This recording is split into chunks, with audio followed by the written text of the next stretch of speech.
Y amados, ninguno de nosotros puede ignorar que se avecinan sobre la tierra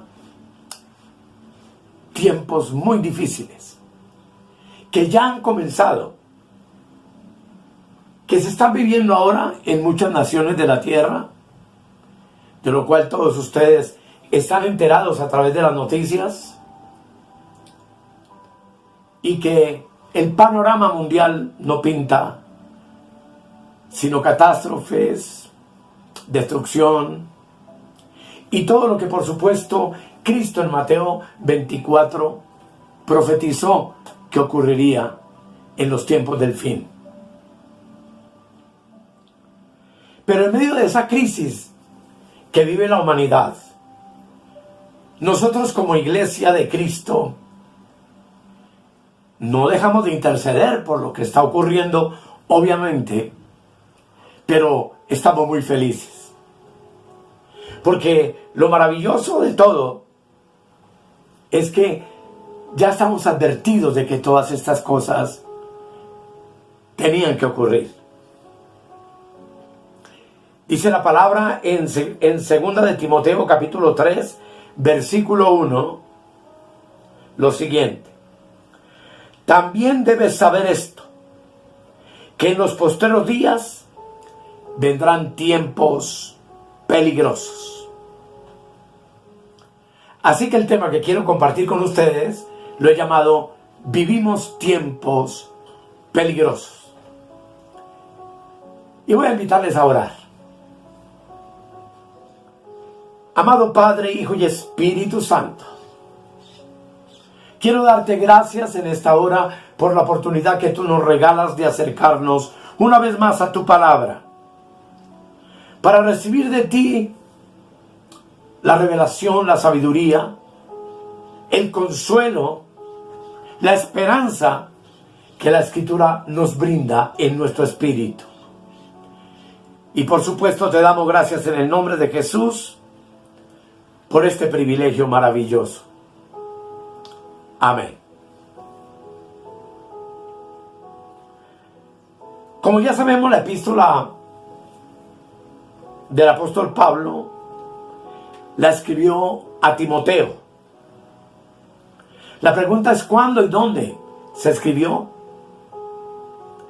Y probablemente la primera epístola se haya escrito en algún momento entre los años 64 y 65 después de Cristo, posiblemente mientras el apóstol Pablo se encontraba en Macedonia. Pero Pablo escribió la segunda epístola a Timoteo en su segundo encarcelamiento en Roma, poco antes de su martirio. Es justamente, amados, en los tiempos peligrosos que estamos viviendo sobre la tierra, donde tú y yo necesitamos un discernimiento espiritual muy claro de los eventos que estamos viviendo. Dice el apóstol Pablo a Timoteo en el versículo 1 que en los postreros días vendrán tiempos peligrosos. La palabra traducida como peligrosa nos da entonces la idea de problemas, de dificultades graves, de situaciones estresantes, de catástrofes, de peste, de enfermedades terribles, que en esta última década se han venido presentando con una intensidad tremenda sobre la tierra. Pero justamente es ese tipo de ambiente el que marcaría entonces los postreros días que tú y yo hoy estamos viviendo. Esa palabra peligrosos fue usada en el griego clásico, tanto para los peligrosos animales salvajes, como también para hacer referencia al mar embravecido. Y su otra única aparición en el Nuevo Testamento la encontramos en la historia de los 2 endemoniados gadarenos, de quien la Escritura nos dice que eran demasiadamente feroces e indomables, como bestias salvajes, y a quienes Mateo describe en el capítulo 8, versículo 28, de la siguiente manera: cuando llegó a la otra orilla, hablando de Jesús, a la tierra de los Gadarenos, vinieron a su encuentro 2 endemoniados que salían de los sepulcros, feroces en gran manera, tanto que nadie podía pasar por aquel camino. Entonces, amados, si notamos con atención las características que Pablo nos va a describir a continuación, vamos a entender que no nos está hablando de tiempos malos, sino de personas malas. Debemos de tener en cuenta, hermanos, que la dureza y el peligro de este tiempo no son desde la perspectiva de Pablo cuando le escribe a Timoteo. Las guerras, las hambres, los terremotos, las diversas enfermedades que han venido surgiendo en los últimos tiempos, ni ninguna otra calamidad o dolencia que pueda afectar nuestro cuerpo físico, sino los malvados y depravados caminos de los hombres. La descripción de este versículo y de los siguientes, como lo vamos a leer, ha sido aplicada por los papistas para referirse a los protestantes.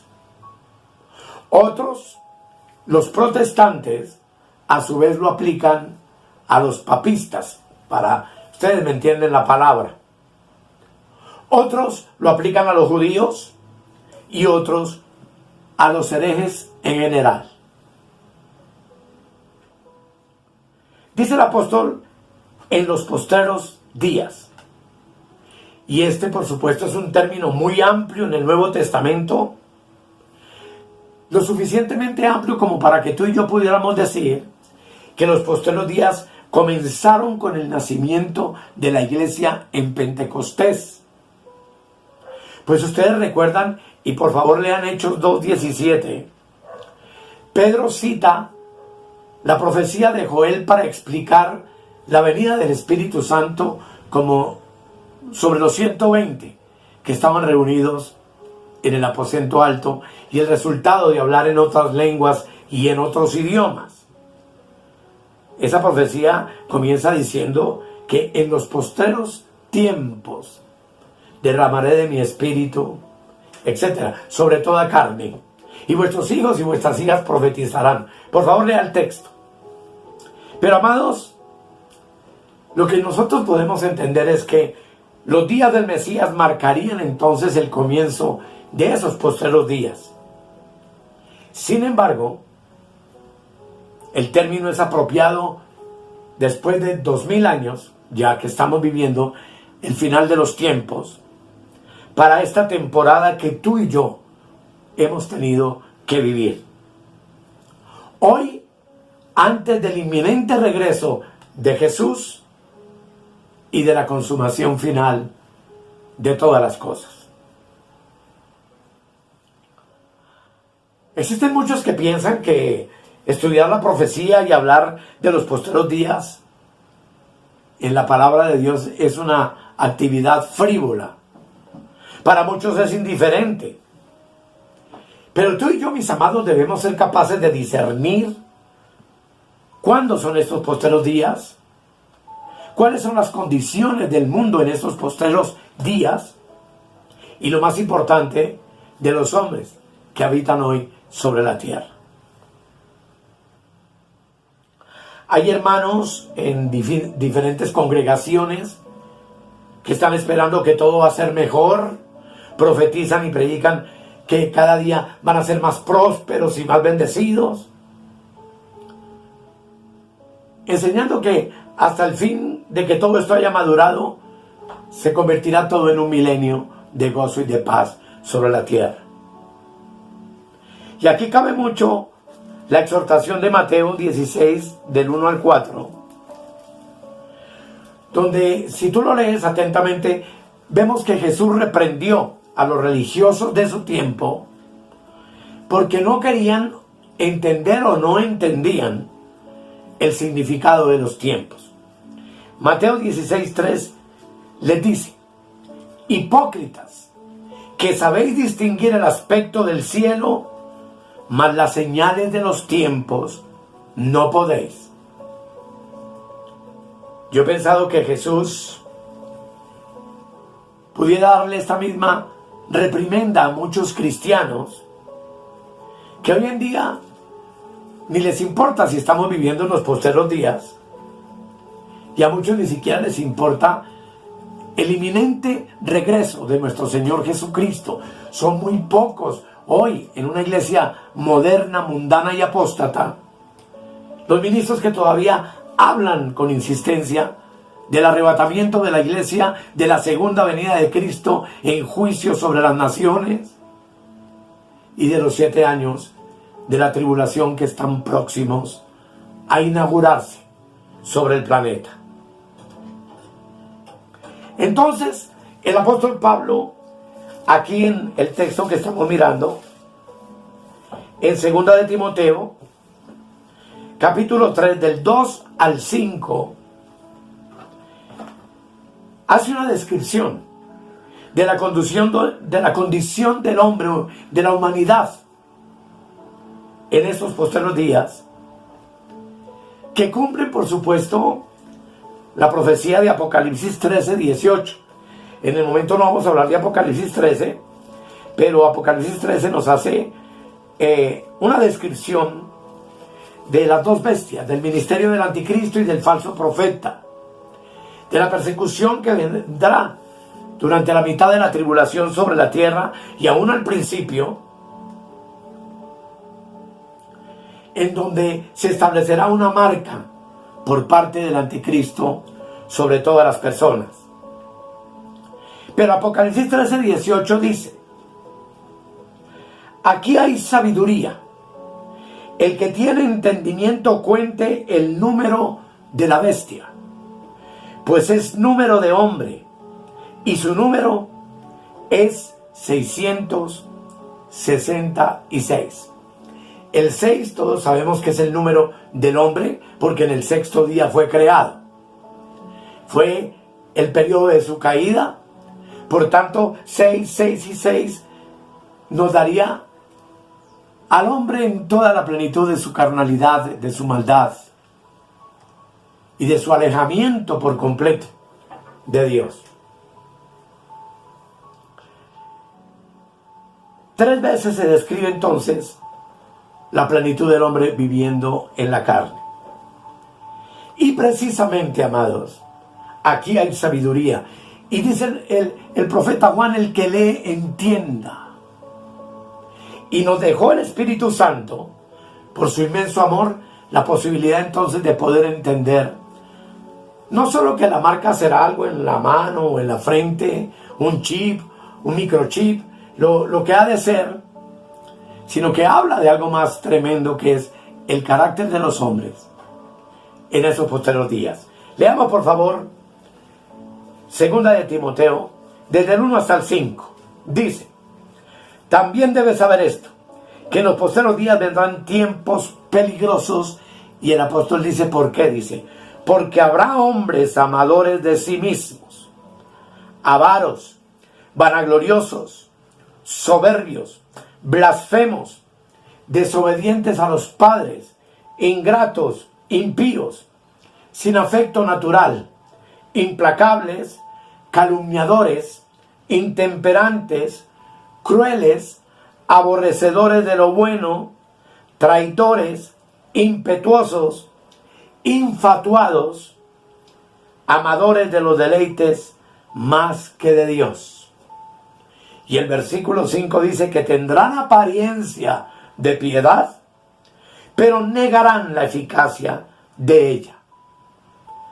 A estos evita.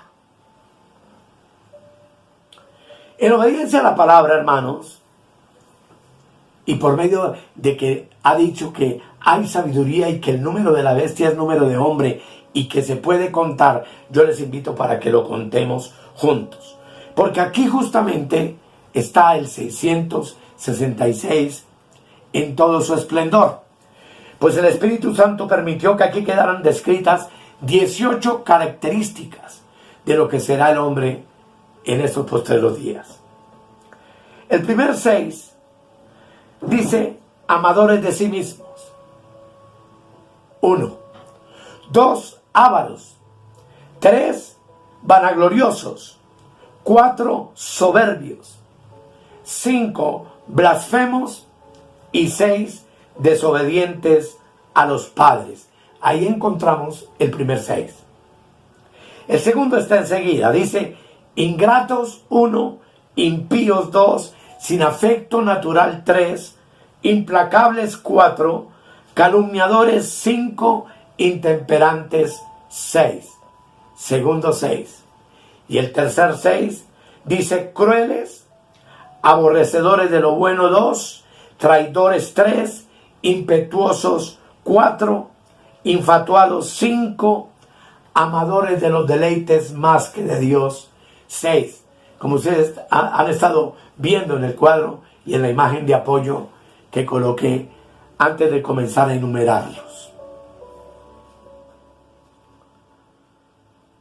Amados, dice que tendrán apariencia de piedad, pero negarán la eficacia de ella.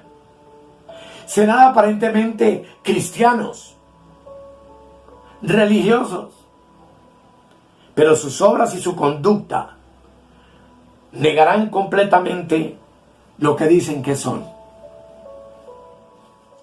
Así que yo quiero invitarles a que hagamos un pequeño examen de cada una de estas características. El primer 6. Número 1, amadores de sí mismos. Pablo dice algo verdaderamente impresionante en la epístola a los Filipenses, el capítulo 2, versículos 19 al 21. Leámoslo por favor, dice. Espero en el Señor Jesús enviaros pronto a Timoteo, para que yo también esté de buen ánimo al saber de vuestro estado, pues a ninguno tengo del mismo ánimo y que tan sinceramente se interese por vosotros, porque todos buscan lo suyo propio, no lo que es de Cristo Jesús. Pablo no encontró sino a Timoteo del mismo ánimo y con el mismo sentir, la misma preocupación por la iglesia de Filipos. Y creo que ese texto, amados, nos define de una manera concreta la condición de muchos que hoy por hoy, aún en el mismo seno de la iglesia, entre comillas, cristiana, solo se aman a sí mismos. Solo viven buscando su propio bien. Y si ellos están bien, para ellos todo es suficiente. Han cerrado las puertas de sus comunidades por egoísmo, para que otros ministerios tengan la oportunidad de compartir las verdades del Evangelio de la Gracia en sus comunidades. Y todos porque están satisfechos de sí mismos y de lo que ellos hacen. Y eso prolifera en muchos lugares hoy en día. Número 2, el segundo 2 dice ávaros. La avaricia es un afán desordenado de poseer y de adquirir riquezas para atesorarlas. Basta con mirar en las redes cristianas pastores que hablan de la teología de la prosperidad, invitando a los oyentes a que sean millonarios. Escuché a un célebre músico, cantante y predicador diciendo que el anhelo de él es que sus hijos sean millonarios, que tengan mucho dinero. Y obviamente todo eso lo único que nos habla es de la avaricia que hay en muchos ministerios hoy sobre la tierra, donde el amor al dinero y el afán por ser ricos hacen que adulteren la palabra de Dios, enseñando, por supuesto, falacias y mentiras para distraer a los oyentes y para hacer que los oyentes se sientan cómodos en sus comunidades. Número 3, vanagloriosos.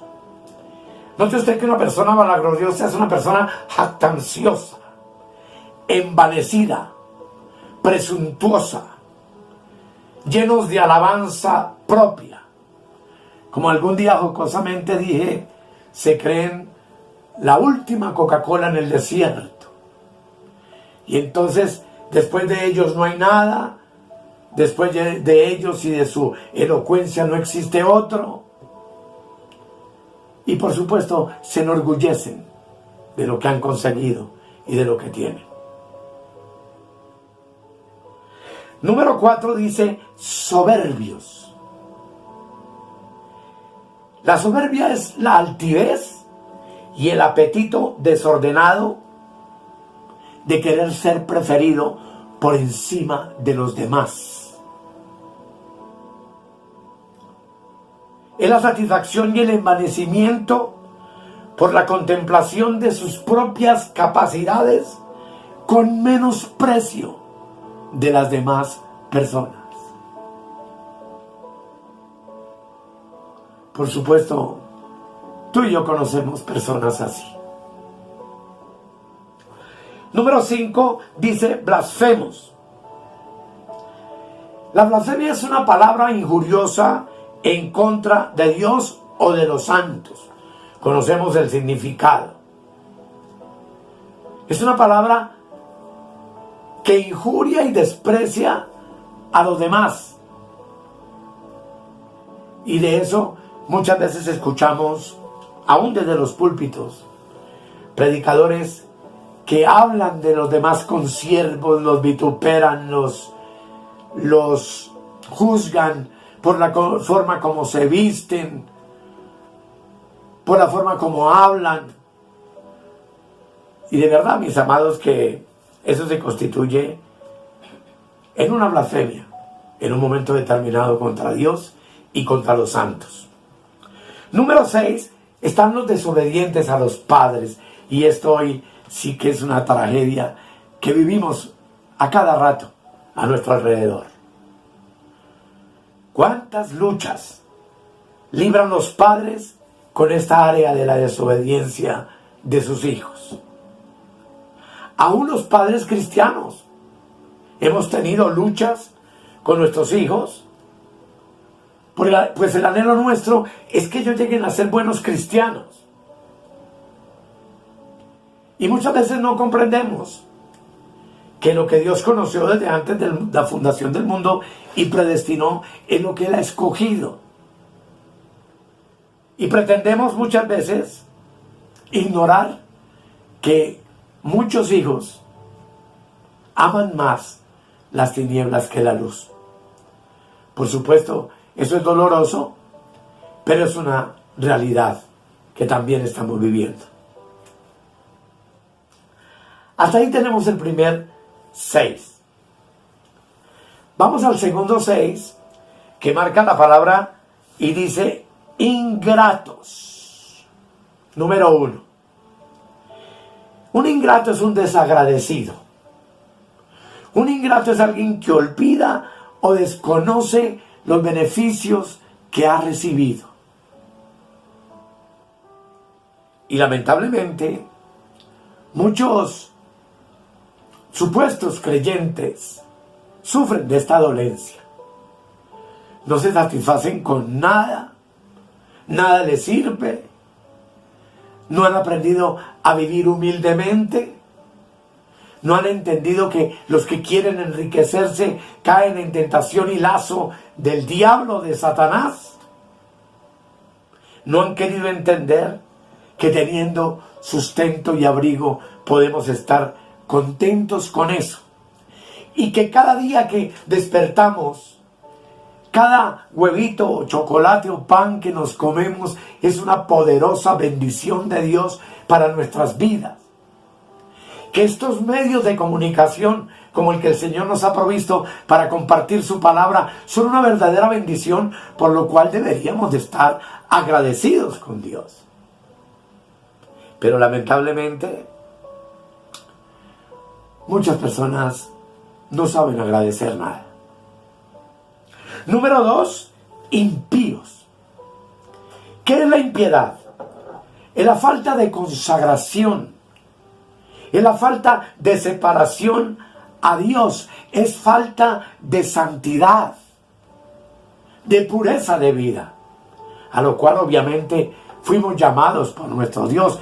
Dice el apóstol Pablo que sin santidad nadie verá al Señor. Y tú y yo sabemos que al Señor lo vemos es a través de la Escritura. De ahí que debido a esa impiedad que hay hoy sobre la tierra, muchos ministros y muchos hermanos, entre comillas, en las iglesias, desprecian la sabiduría de las Escrituras. Y muchos púlpitos se han vuelto centros de entretenimiento, de cuentos y de historietas, para mantener distraídos a los hermanos, que ignoran por completo que el poder de Dios está en el Evangelio de la gracia. Número 3, sin afecto natural. Es decir, carentes de amor. Carentes de amor familiar. Carentes de amor materno y paternal. ¿Cuántas veces menospreciamos a nuestros hermanos cuando caen, cuando fracasan en la carrera? ¿Cuántos en las redes sociales, y tú lo has visto, mis amados, últimamente he visto unos videos donde juzgan a un pastor que porque se murió la esposa, que porque se casó, que porque... Una cantidad de cosas en las redes que tienen millones de vistas y que no son sino simplemente una muestra de que ya no hay amor en el cuerpo de Cristo. Ese amor que restaura, que perdona, que no condena, que no juzga, que no critica, que hace tanta falta hoy. Hay unos canales en YouTube donde se están llenando los bolsillos, los que los tienen, a costa de hablar mal de los pastores, mal de las mujeres, mal de la iglesia. Presentan espectáculos y shows que indudablemente ocurren en medio de esta apostasía, pero que se constituyen en un descrédito absoluto para el Evangelio, para la palabra de Dios.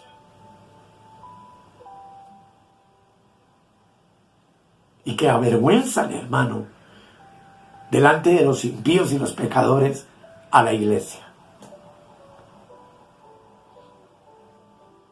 Jesús lo dijo: por haberse multiplicado la maldad, el amor de muchos se enfriará. Pero también dijo: no juzguéis y no seréis juzgados. No condenéis y no seréis condenados.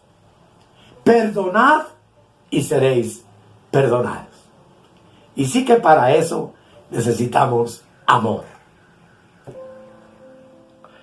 Número 4, dice el apóstol: implacables.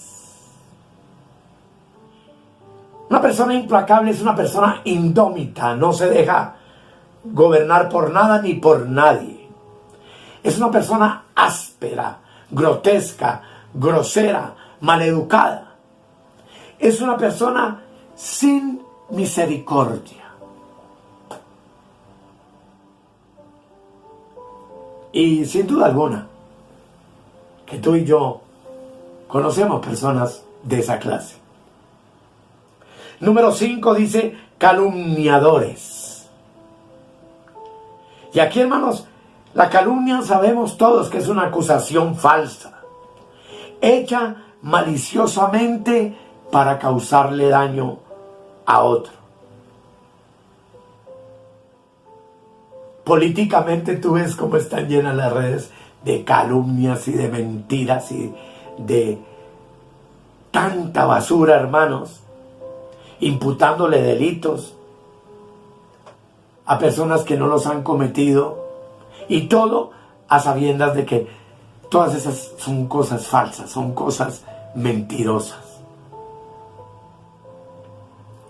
Número 6, intemperantes. ¿Qué es una persona intemperante? Es una persona que no es moderada, que no tiene sobriedad, que no tiene continencia, que no tiene dominio propio, que explota por cualquier cosa y deja ver todo lo que tiene en su interior por medio de las palabras que expresa, con desprecio, con odio, con vulgaridad. Ese es el segundo 6. El tercer 6 comienza diciendo crueles. Y usted sabe la crueldad que hay hoy en día, la sevicia. Un espíritu asesino terrible sobre la tierra. Personas que se deleitan en hacer sufrir a los demás. Personas que se complacen en el sufrimiento ajeno. Personas que carecen por completo de misericordia y de bondad para con el prójimo. Número 2 dice, aborrecedores de lo bueno. Hoy en día, hermano, el mundo está tan distraído con las series de televisión, las películas, el celular, que no tienen tiempo ni siquiera para oír la palabra de Dios, para apartar unos minutos y ver, por ejemplo, un video como este y aprender de Dios y de la palabra de Dios lo que Dios tiene para decirnos. Hay personas que tienen tiempo para un partido de fútbol de 2 horas. No estoy diciendo que sea malo, pero no tienen tiempo para adorar a Dios, para hablar con Dios, para escuchar de Dios lo que Dios tiene para decirnos. Muchos ni siquiera tienen tiempo para congregarse en su nombre. ¿Por qué? Porque están muy ocupados con lo que el mundo ofrece hoy en día, que por supuesto no es nada bueno. Número 3, traidores. Una traición es una falta que se comete quebrantando la fidelidad y la lealtad que uno le debe guardar o tener a una persona. Sea el pastor, sea el hermano más humilde de la congregación, sea la esposa, sean los hijos. Este mundo, hermano, hoy está lleno de traidores. La política sí que ni hablar. Y amados, esta es otra de las características terribles de estos días malos que estamos viviendo. Número 4, impetuosos, dice la Escritura. Una persona impetuosa es alguien que se mueve de un modo violento y rápido. Es alguien que es fogoso, vivo y vehemente. Y de eso hay cantidad también de personas proliferando por ahí. Y lamentablemente, toda esta impetuosidad en muchos nos lleva a cometer crímenes violentos, asesinatos, violaciones, etc. Número 5, dice el apóstol, infatuados. Es alguien falto de razón o de entendimiento. Ese es un infatuado. Es alguien que está tan lleno de sí mismo que presume de saberlo todo sin conocerlo. Es una persona llena de una vanidad infundada que muchas veces con su comportamiento raya en lo ridículo. Y por supuesto que de eso también hay muchos. Y número 6, amadores de los deleites más que de Dios. Hoy este mundo está lleno de placeres y de diversiones. Y muchos, aún llamados hermanitos, transitan por esa senda. Se distraen con mucha facilidad con lo que el mundo les ofrece, con la vanidad que este mundo tiene. Y lamentablemente, amados hermanos, aman más esos placeres y esas diversiones que vivir una vida dedicada al Señor, dedicada a nuestro Dios.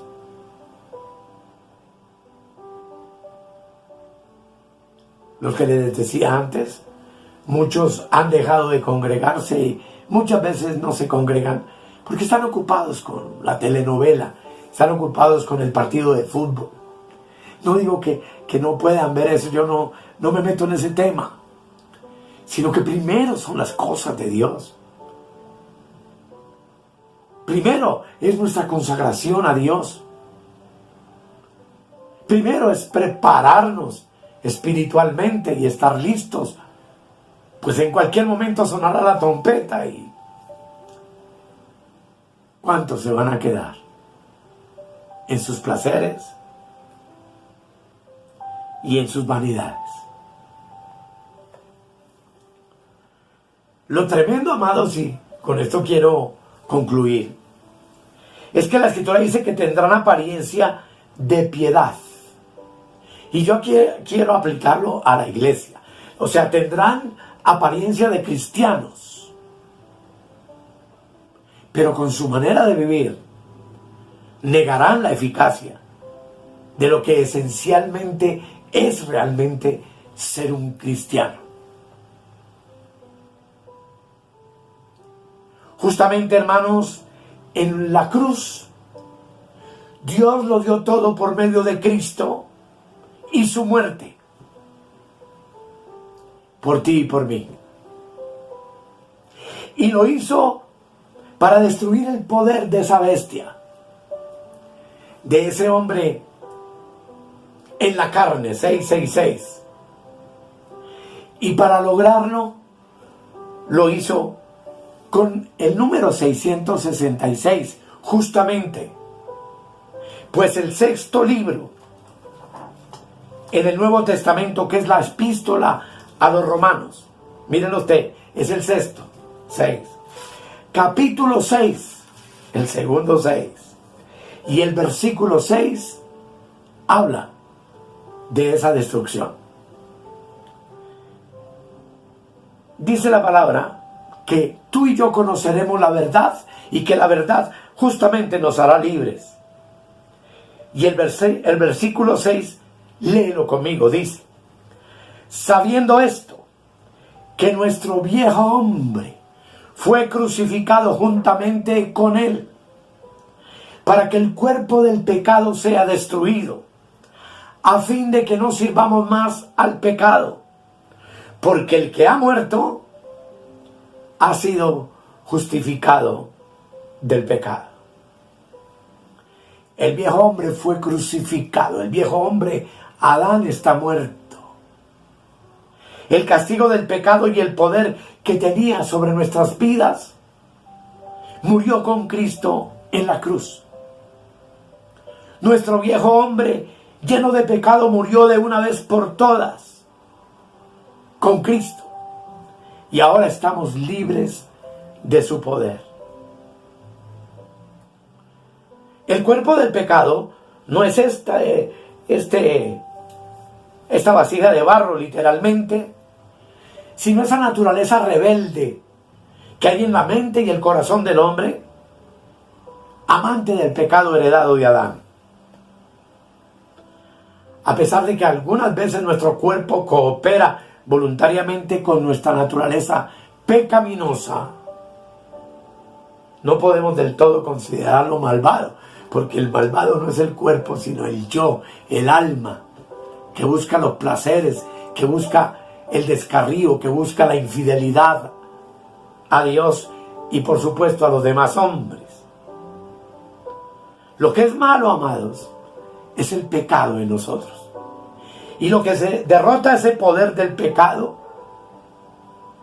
produce que no tenga efectividad ya sobre nuestro cuerpo mortal. Usted ve que el versículo dice que nuestro viejo hombre adámico, carnal, terrenal, pecaminoso, fue crucificado juntamente con Cristo.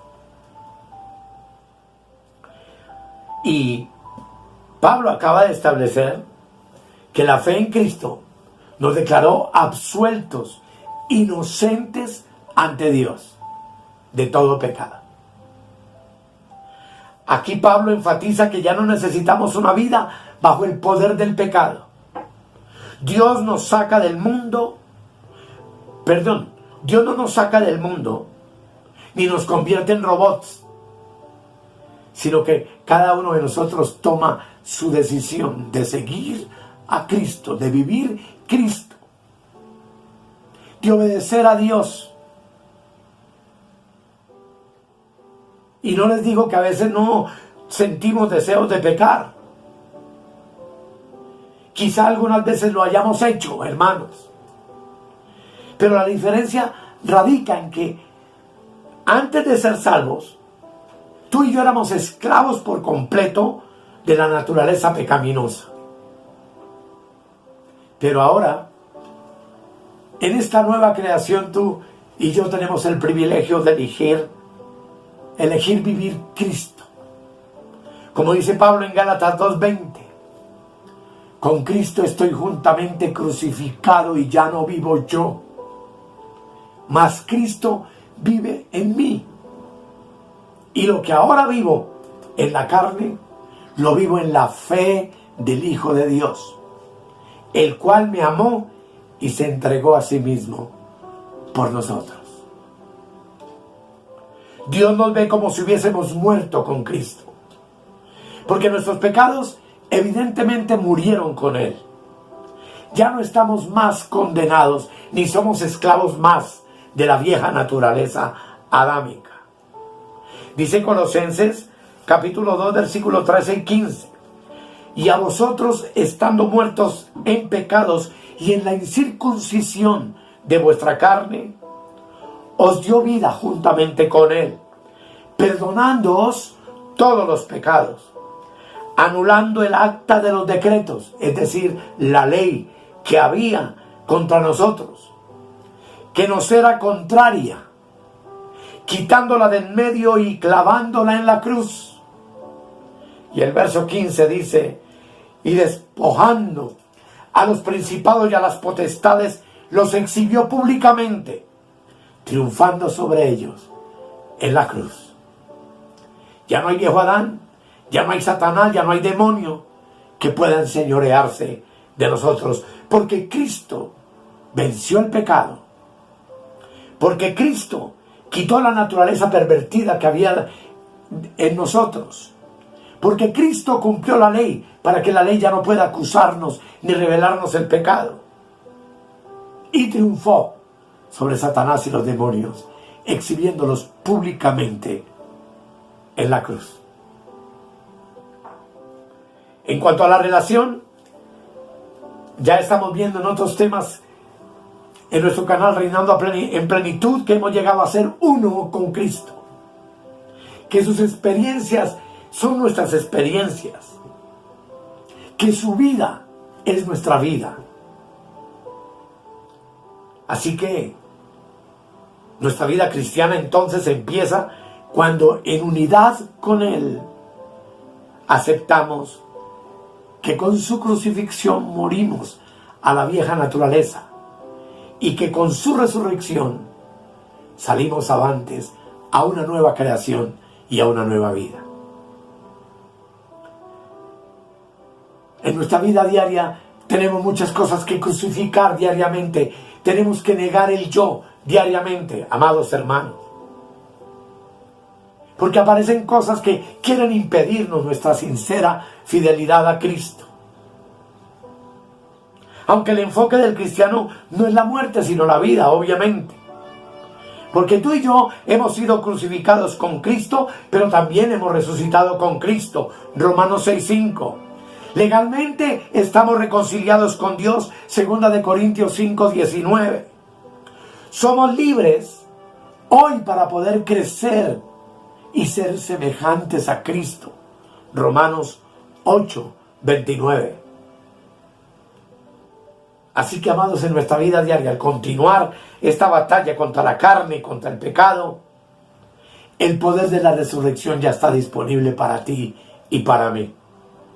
No estamos solos. Cristo vive en nosotros.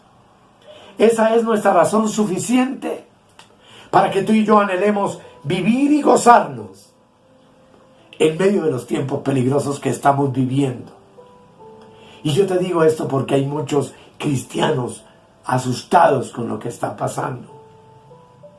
Pero para mí, todo lo que está ocurriendo es un motivo de dicha y de felicidad, porque sé que mi redención está más cerca que nunca. Debo erguir mi cabeza. Mi esperanza y mi confianza, amados, no está puesta en las cosas de la tierra y en los sucesos que ocurren en la tierra, ni en el gobierno, ni en nada de estas cosas en las cuales mucha gente hoy coloca sus esperanzas. Nuestra esperanza está puesta en el Dios eterno. En el Dios eterno que en breve enviará a su Hijo. Y sonará la trompeta. Y los muertos en Cristo resucitarán primero. Y luego nosotros, los que estamos viviendo en el Espíritu, seremos transformados en un abrir y cerrar de ojos. E iremos a recibir al Señor en el aire. Y así vamos a estar siempre con el Señor. Que el Señor nos ayude, amados, entonces, a estar permanentemente apercibidos, constantemente fieles al Señor, a sacar el tiempo suficiente para escudriñar su palabra, para no dejarnos engañar ni seducir por las mentiras que se nos ofrecen a través de los medios de comunicación, a través de tanta cosa que el hombre ha ideado para distraer al hombre de la verdadera fidelidad a Dios. Que el Señor entonces nos ayude. Vamos a orar. Hermoso Padre, hermoso Hijo Jesucristo, precioso Espíritu Santo, Dios nuestro. Gracias por tu palabra. Gracias, Señor, por permitirnos compartir a través de este canal maravilloso lo que la palabra profética significa. Sé que me falta mucho conocimiento, mucho entendimiento todavía, pero estamos en esa secuencia, estamos consagrados a escudriñar las Escrituras para poder día a día ir entregando a través de este medio una enseñanza limpia, nueva, para que el pueblo de Dios esté apercibido, para que el día de tu venida no nos sorprenda como ladrón, para que no vivamos como en los días de Noé, donde todos fueron sorprendidos por el diluvio y muy pocos se salvaron, excepto 8 personas en el arca. Gracias, amado Dios, en el nombre de Jesús. Amén. Hermosos, nos vemos en la próxima cápsula profética y que el Señor les continúe bendiciendo.